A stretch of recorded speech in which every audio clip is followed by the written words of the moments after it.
You're listening to Sensitive Changemakers.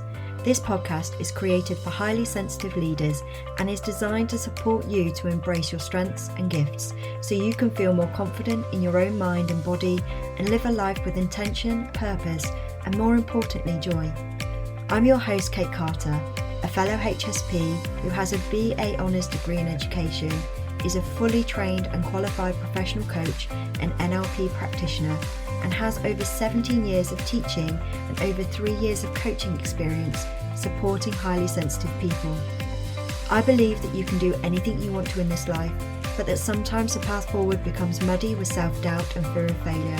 It's my mission to help sensitive thought leaders peel away the self-doubt and stories holding them back, for them to see their own beauty and strength so they can increase self-confidence and self-trust through thought and embodiment work and see their path clearly and move forward confidently, living their life with intention and purpose. I would love for you to come and join us. Hello and welcome to Sensitive Changemakers. I have a wonderful, wonderful guest on today. I'm so excited because I just love her. So today we are joined by Esme. Now, Esme is just a fantastic wealth of knowledge. And I'm going to give her a little bit of a bio so you understand where she's coming from and where she is now. So in an attempt to overcome chronic fatigue syndrome, Esme delved into the world of alternative therapies. In 2009, she learned Reiki, intending to only use it for her own healing journey. She found it so incredibly powerful, she was soon training others how to use Reiki for their own well-being. This she did for many years until she realized that she needed to utilize other methods for full self-mastery. She trained in emotional freedom techniques, that's EFT, tapping, and Theta Healing, to work on mastering anxiety, overwhelm, and all the limiting beliefs that we collect throughout our lives. Esme has empowered hundreds of adults and children over the last 15 years with the tools for self-mastery. She regularly runs an anxiety mastery course teaching you how to use EFT tapping for anxiety and is hosting a free masterclass later this month. Now, when this is released, if you go and follow Esme, she will be able to update you with the next masterclass that she will be running, because she runs these regularly and they are great. So please do go and follow her so you can find out the details. And she supports children and young people and adults in their lives. Esme, thank you so much for being on the podcast. Is there anything you would like to add to that bio? Thank you for having me. I would just add that I'm also highly sensitive, hence why I'm here. Yes. So me and Esme met incredibly strangely. We were in a group together and then we realized that we lived very close together. So we've been out a couple of times and had some coffee. And Esme is the real deal. I think she's just amazing. And she is so passionate and supportive and just a fantastic listener. So Esme, can you tell us a little bit more about your history and experience with CFS? I'm going to start there because that's really kind of a good place for both of us, because obviously that's something I've experienced later in my life, but I know it was earlier in your life. So what was that like? How did it feel? So it really started as I started high school, actually.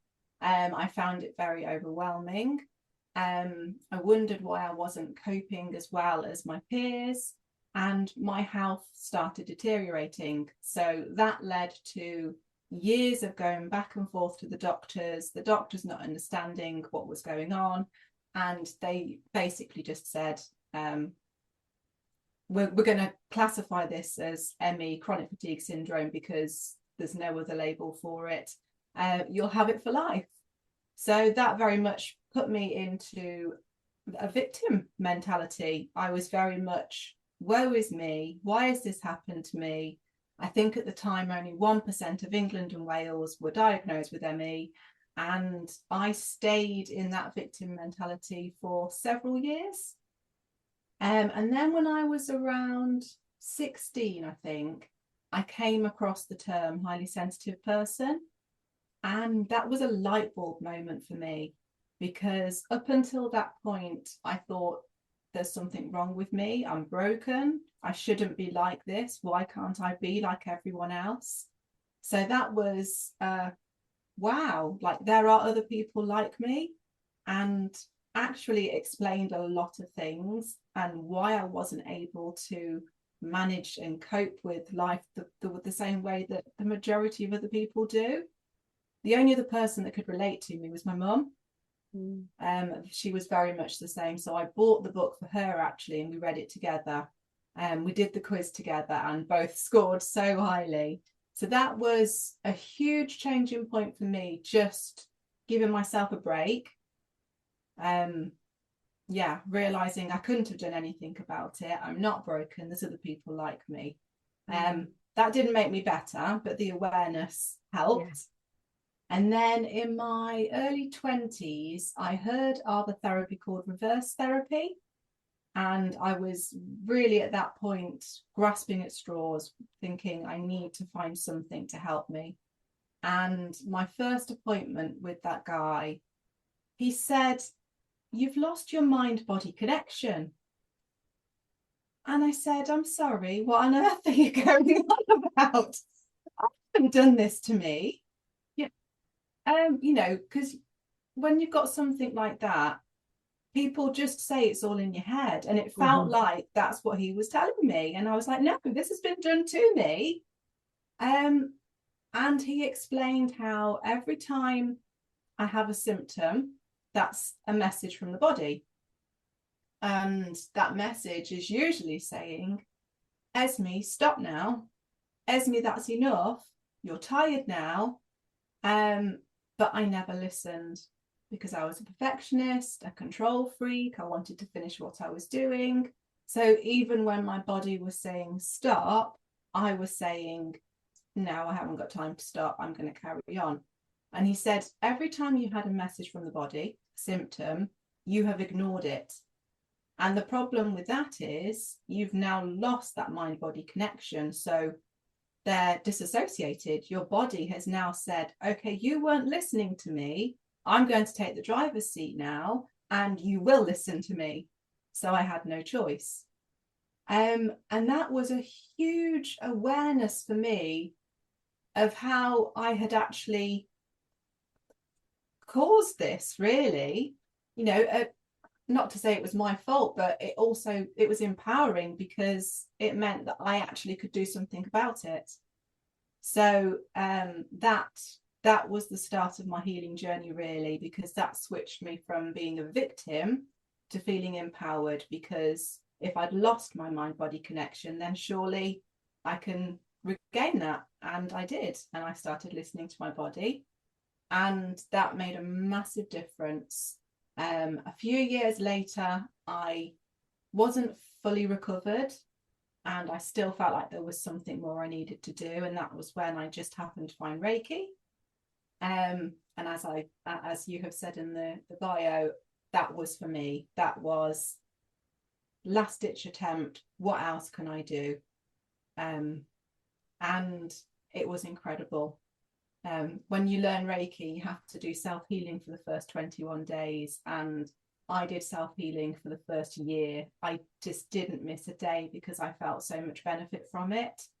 I just went on to give Reiki to as many people as possible and teach as many people as possible, because that was a really powerful healing moment for me.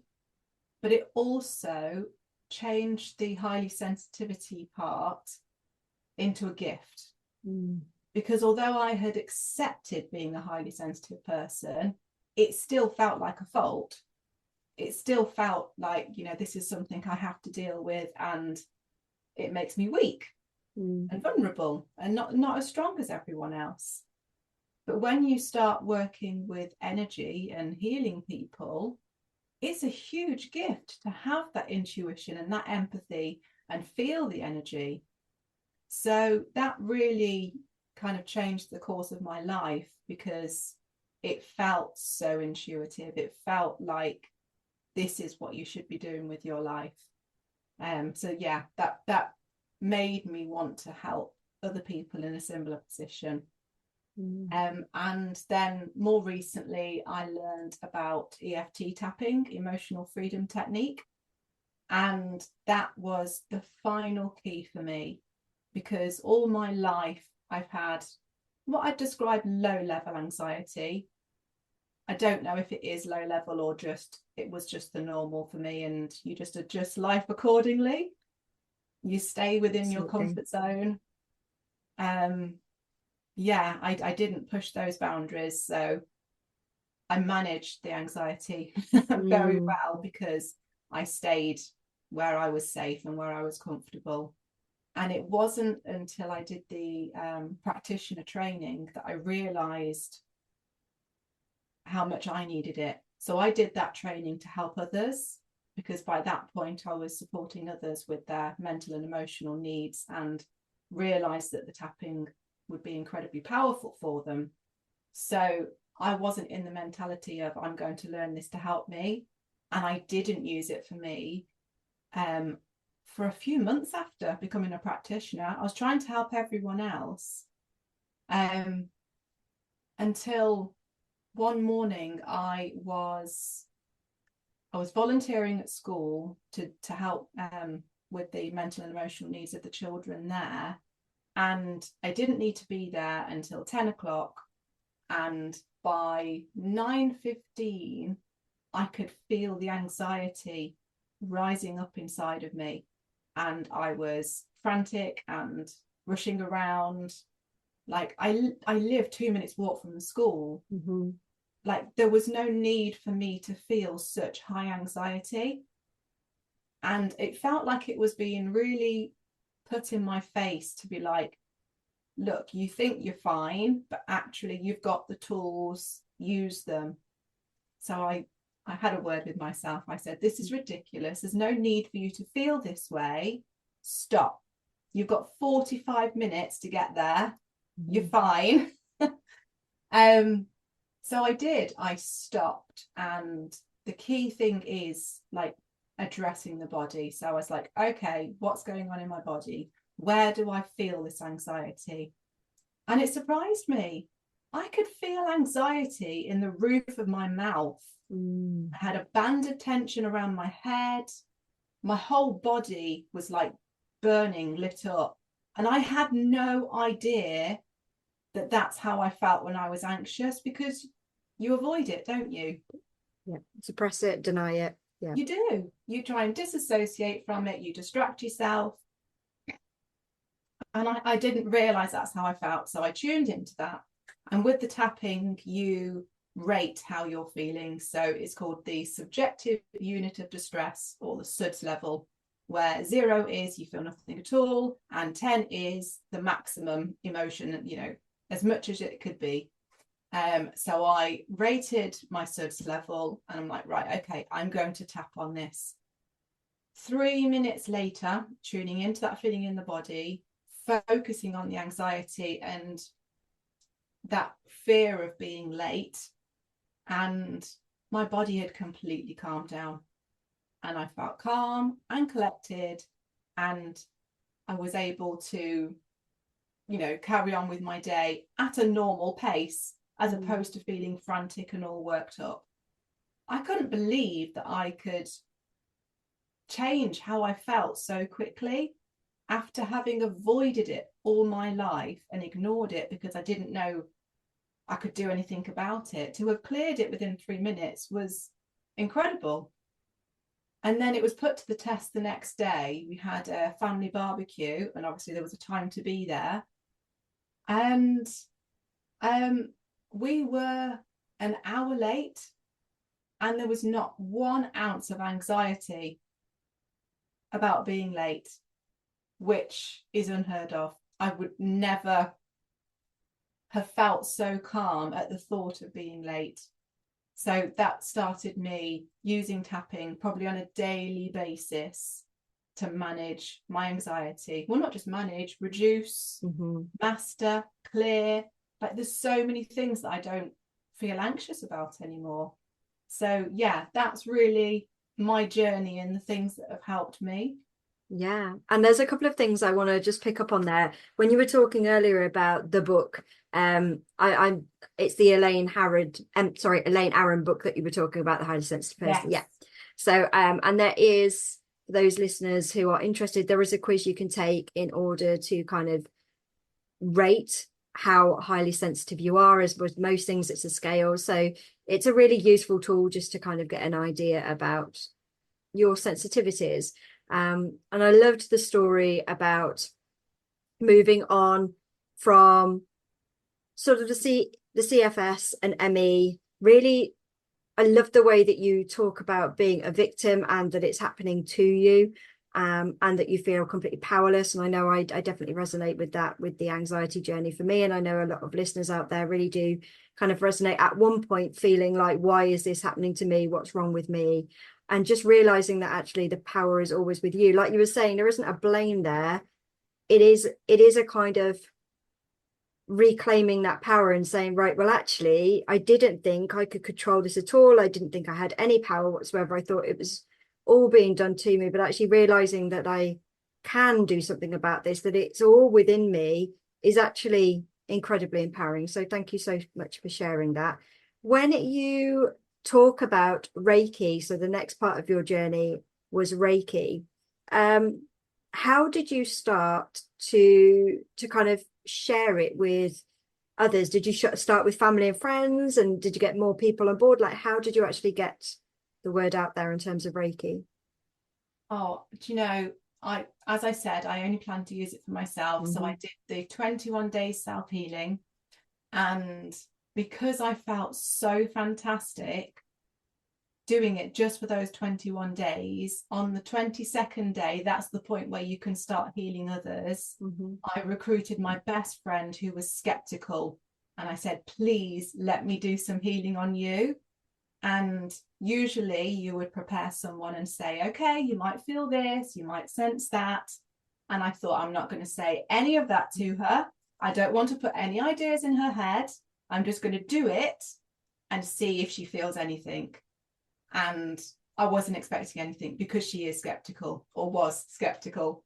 And afterwards she was like, wow, I felt this and I felt that and I felt the other.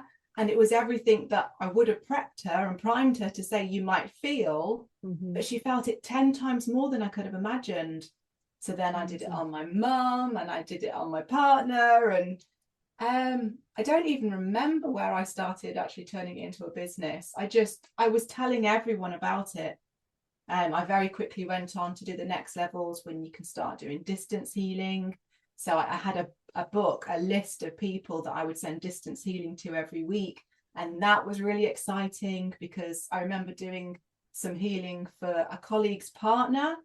And I said, oh, I really felt something in the knee. And she said, yes, he's got knee problems in his right knee. And I picked up on someone's toothache, and I was like, wow. I just got so excited. So then I went on to level 3 and started training. And I was doing groups of counsellors. They were doing domestic abuse counselling, and they needed a method for themselves to just cleanse and clear their energy at the end of the day. I shared it with so many people. I don't even know, when something is just meant to be, like the path just opens up for you. I don't even know where the opportunities came from, but I seem to be everywhere, telling everyone about it, teaching everyone, because I was just so passionate about it.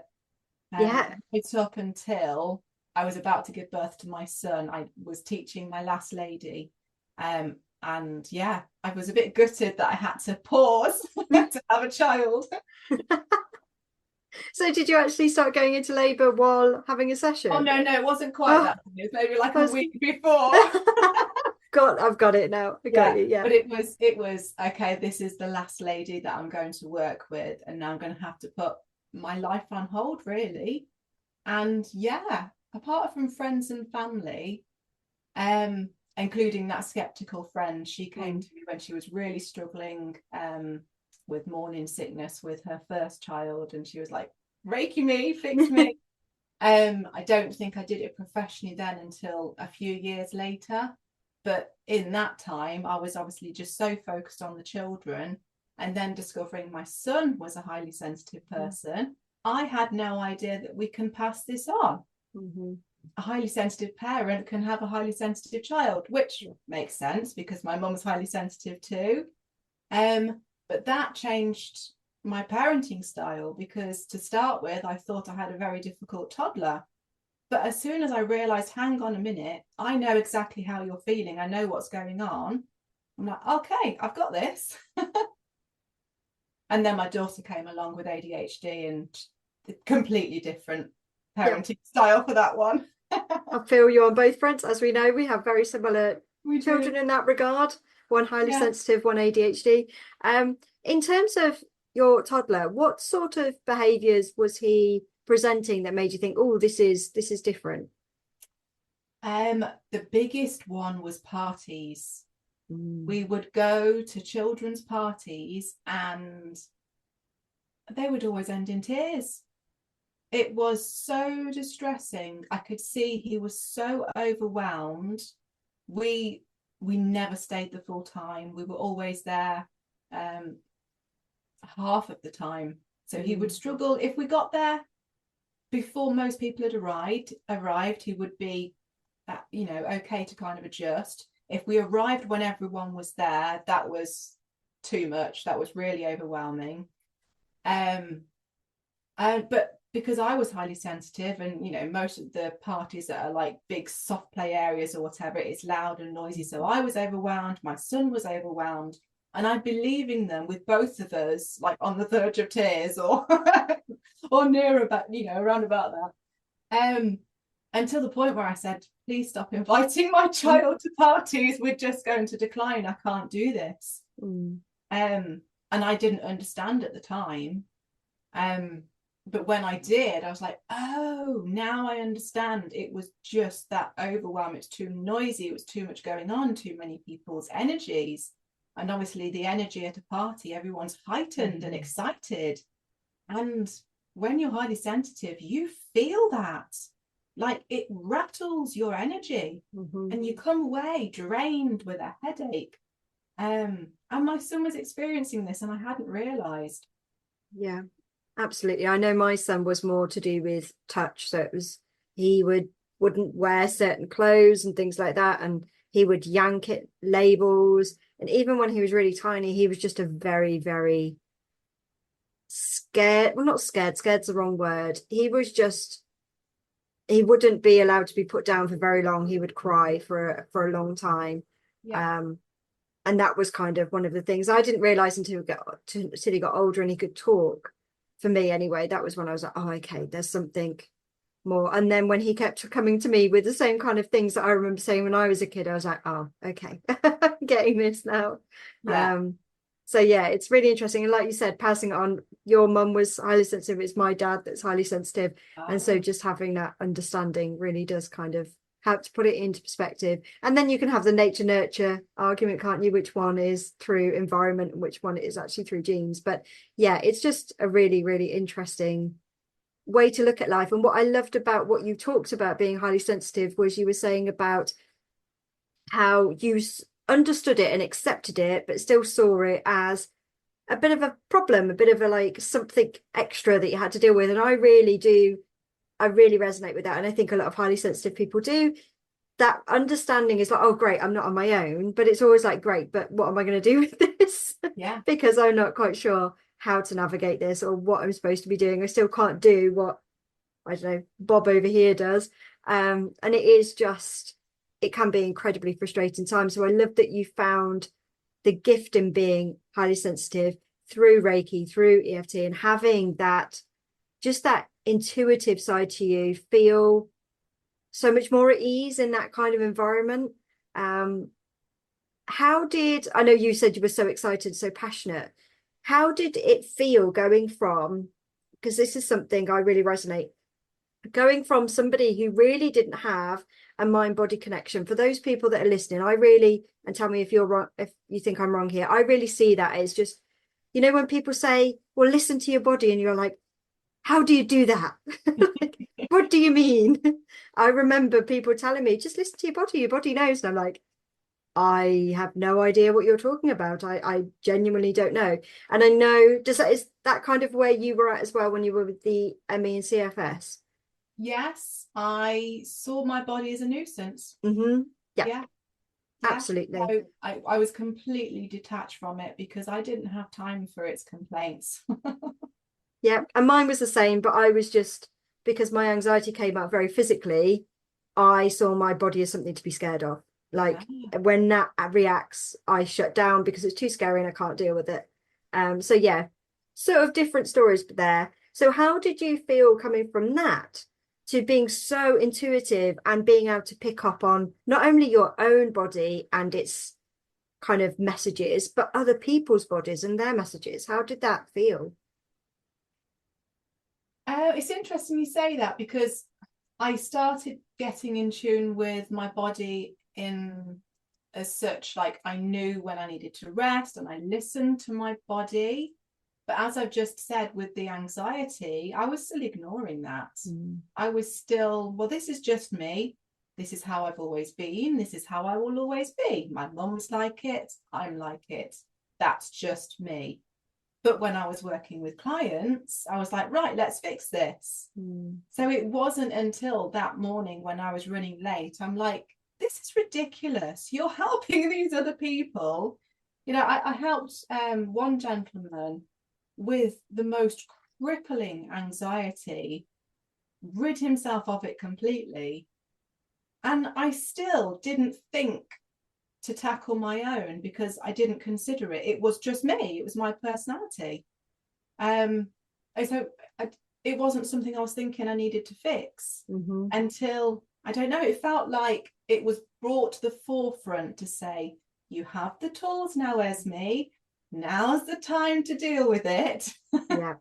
So now that I've stopped ignoring that and I have seen it as actually this is something that you can work on, I am literally using it daily. So when it's big like that, so recently my mum's gone through cancer and chemo and everything, and I can remember one morning when we were waiting for the results, I really felt the anxiety of waiting for those results. So I stopped and I did a full session and I calmed down within probably 2 minutes, which was fantastic. But generally, I'm still one of these people that are like, go, go, go, rush, rush, rush, push, push, push, busy, busy, busy. So I don't often stop and do a full round of tapping. So I've learned how to do tapping shortcuts where I will just tap on the acupressure points. So to explain, we use the same acupressure points as you would with acupuncture. So it's using the meridians that they use, that science has now found actually. They have named it the primovascular system, and they're very, very thin vessels. So we tap on significant start and end points of these meridians. We're covered in, I think, over 2,000 points. Wow. So we don't need to be specific. We're not using needles. But what they have found is when you tap any of these points or activate or stimulate in any way, so touch, massage, stroke, it sends a specific signal to the brain.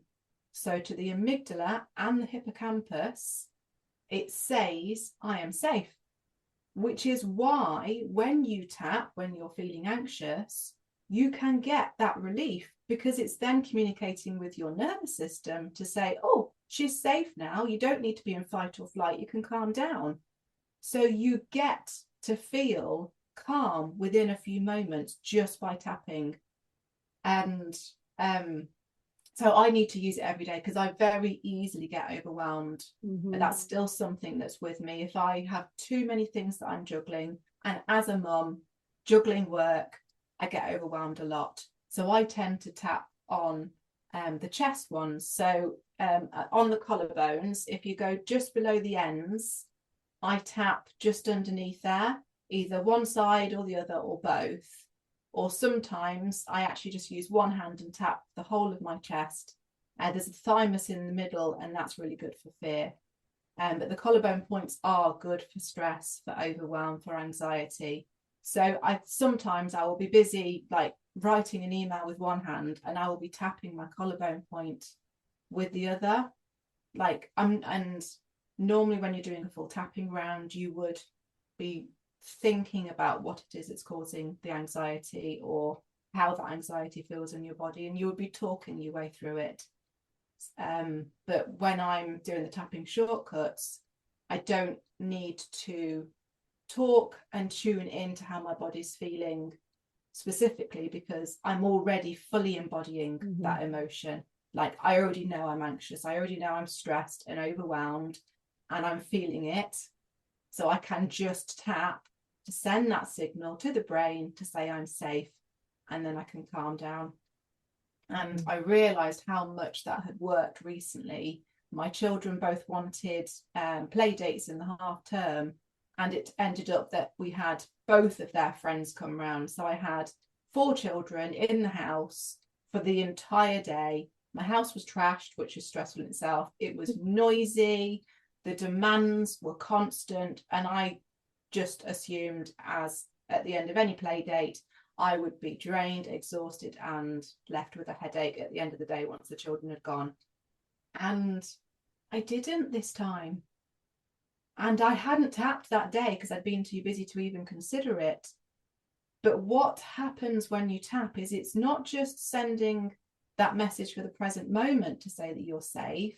It's also, because it's connected to the memory center, the subconscious, it's saying all those other times that have been triggered, all those memories and emotions of other times where you felt this emotion, this trigger, it's telling them that they're safe as well. So that trigger in your subconscious becomes less every time you tap on it, until there's no trigger there at all. So I've had to use it with driving. I messed up too many times on motorways and slip roads and all sorts, and it made me a very anxious driver. So I will literally, as I'm driving, I will tap any points as I'm driving, and I now feel so calm when I'm driving, and that's literally just a tapping shortcut. It's so easy to utilize. There's another one that I will share, the under the eyes, so the top of the cheekbone under the eyes, that's linked to the stomach meridian. So if you feel anxiety in your tummy, which I always do, or butterflies, that's a really good one to calm your stomach down if you feel it there. And also, I know if I'm feeling highly anxious and I'm trying to eat, that food is not going to digest properly because I'm not in that parasympathetic state. So sometimes I will actually tap under the eye before eating to send that signal to calm my stomach down, to calm my nervous system down, so that I can digest the food that I'm about to eat. Amazing.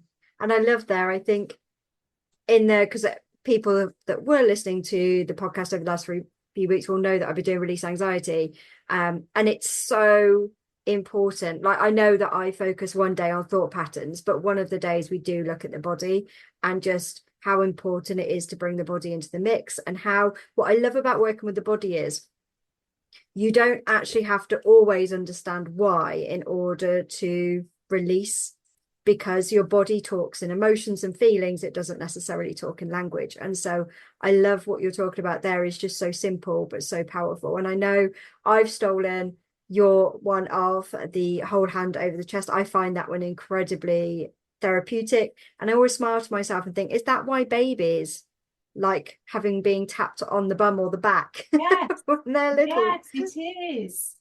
Because either side of the spine, we've got acupressure points all the way down the spine.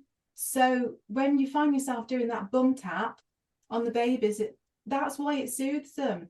It can soothe them to sleep. If you stroke their back or do that bum tap, that's why it calms them. Yeah. And Isn't we it instinctively do that. Yes, that's exactly what I was going to say. Isn't it amazing that we instinctively do that? Like, we, you know, it may be, I suppose, environmental, that we learned it from previous generations, but it feels like just such an instinctual thing. And the same thing about the swaying as well. Yeah. It just feels like something you generally do. And I talk about that quite a lot with movement. Like, if swaying, dancing, shaking, moving helps you to move through some of those feelings as well, then go with it. I think so many of us go into that freeze, suppress, disassociate. I'm not feeling this, it will go away if I ignore it. And actually, it sounds counterintuitive, but if you actually learn to sit with it and lean into it, almost, ends up passing quicker and doesn't seem to bother you as much further down the line. Yes, and it's processing the emotions at the time so it doesn't get repressed.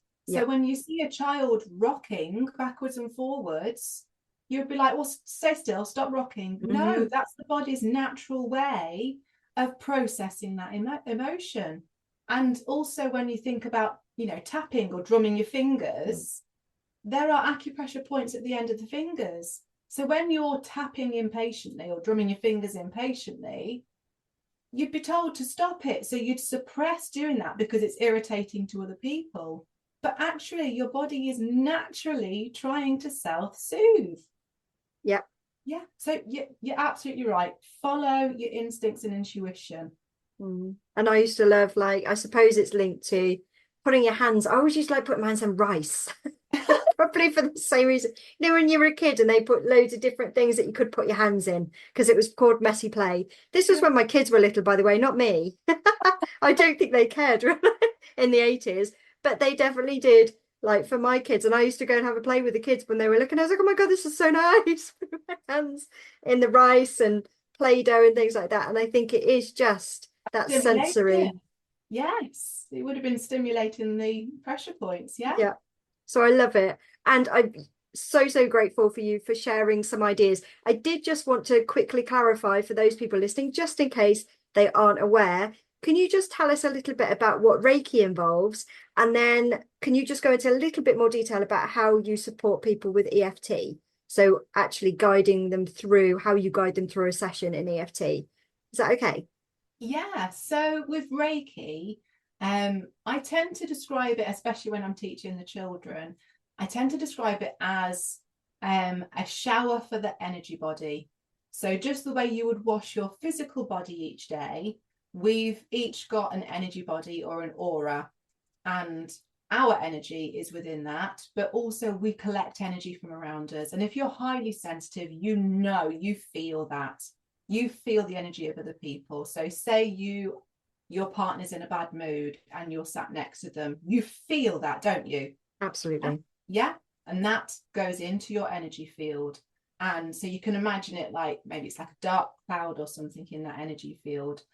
That's not helping you, because you can move away from your partner, but it's still in your energy field. You might have had a stressful day. Add that dark cloud to your energy field. Like every day, we're like dirtying up our energy field. So I personally use Reiki every night before I go to sleep, just like 5 minutes. And I just see that as cleansing and cleaning my energy body, because when things stay in the energy body for too long, like emotions, mental and emotional issues, they can then go into the physical body and cause physical issues. And that's what I see all the time. But if you are constantly cleansing that energy body, it's clearing the issues. You feel lighter. You're sometimes you don't even know why you feel off.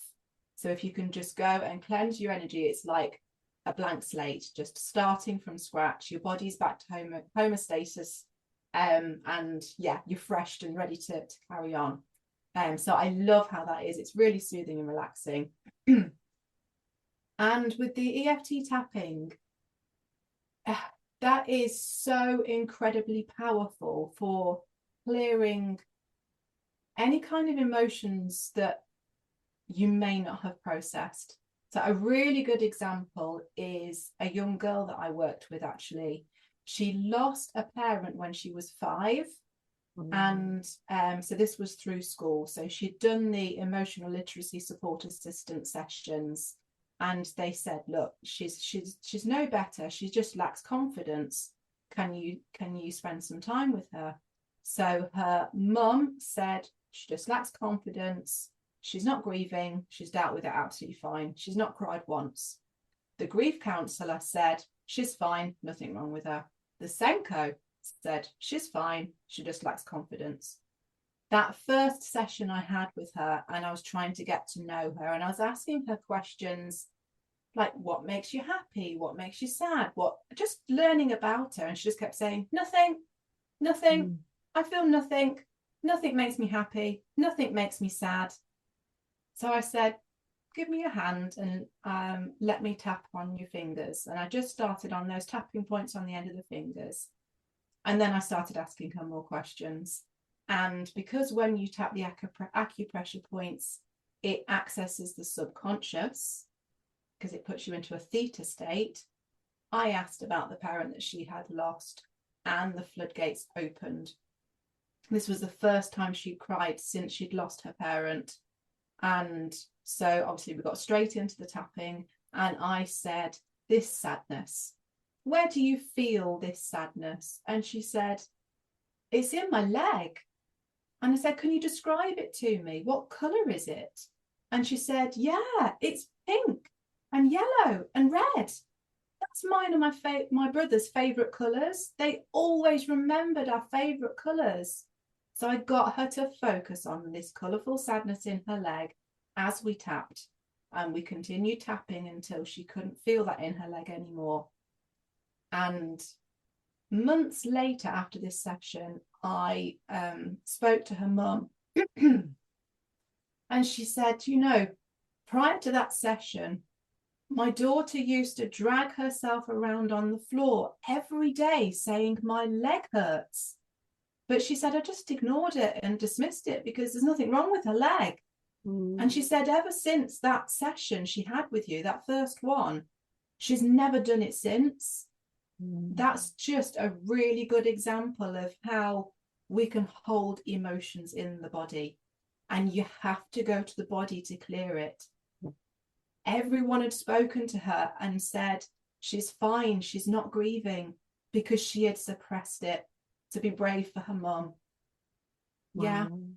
Yeah. So I work with people to clear things quite a lot from childhood, to be quite honest. So much of what happens in our childhood shapes who we are. And we assume it's just who we are, like I did with my anxiety. It's just who I am. It's how I'll always be. Nothing can be changed. But the amount of women I speak to that have no self-love, no confidence in themselves, just severe insecurities, and it's to do with something that happened with their parents, maybe a dad that moved on with another partner, or a mum that wasn't coping very well or maybe said negative things to her. People just think this is the way I am, but when we look at it and go there, you realize actually stuff needs clearing. And obviously, and every session I do, I'm blown away, they're blown away by what we have cleared, and they didn't realize it was coming from that. I've worked with so many people that say, oh yeah, you know, my dad left me and this, that and the other, but it's fine, you know, I've made peace with it, I've forgiven him. And then when we actually do the session, we realize everything that's going wrong in their life is to do with they don't feel lovable, or, you know, because the way their father made them feel. So I work with people to see, what is it that's happened in your life that's causing you to feel this way, to have the physical ailments that you've got, to have the limiting or disempowering beliefs that you've got, and we just work to clear them. But you always, I'm going back to what you said earlier as well, you work with the present emotional feeling and then use that as your kind of starting point to explore further, I suppose. Yeah, definitely. Sometimes we only need to focus on the present moment. Sometimes people don't remember. They don't know why they're feeling that way, or they don't remember it. Yeah. Like people that have experienced trauma or things that have happened, you know, early in childhood, they don't remember. We can't go there, and we don't have to go there. It can be powerful if we do, but as long as you're keyed into the emotion in the present moment, that can be enough. Yeah, I love that. And I think that's a wonderful way to kind of wrap up. I know that a lot of people listening would like to find out more about you. So how can they find you? So I'm on Facebook and Instagram as Joyfully Well Coach, or they can find my website at joyfullywell.co.uk. Awesome. And I'll make sure all of those links are in the show notes. And just to reiterate what I said right at the start, Esme does some amazing masterclasses. So you do a course called Anxiety Mastery, don't you? And you do these quite often. I know the one is going to be the 30th of August, which by the time this one comes out, it would have already passed. So if they follow you, they will be able to find out when the next one is being organised for. Yes, I've got lots of exciting plans there. So yes, if they stay tuned, they'll find out more. Perfect. Thank you. And thank you so, so much again for joining us on the podcast. Is there anything you would like to add before we say goodbye? Just thank you so much for having me on. This has been so fun. It has been. And I think everybody who's listening will take so much from this, both from your personal story and how deeply and intuitively you help your clients as well. So thank you so, so much. And I'll be back next week, guys. So bye. Thank you so much for listening to this week's episode. If you have any takeaways or any questions, please do reach out to me either through Instagram, LinkedIn or Facebook at Kate Carter Coaching, or you can email me at kate@katecarter.co.uk. I always love to hear your feedback and the things that you have taken from the podcast. If you know of any other highly sensitive people, then please do share this so that I can reach more and support more highly sensitive people to embrace their strengths and gifts. As a thank you, I will pick a winner every month for a free 50-minute coaching session with me. Thank you so, so much.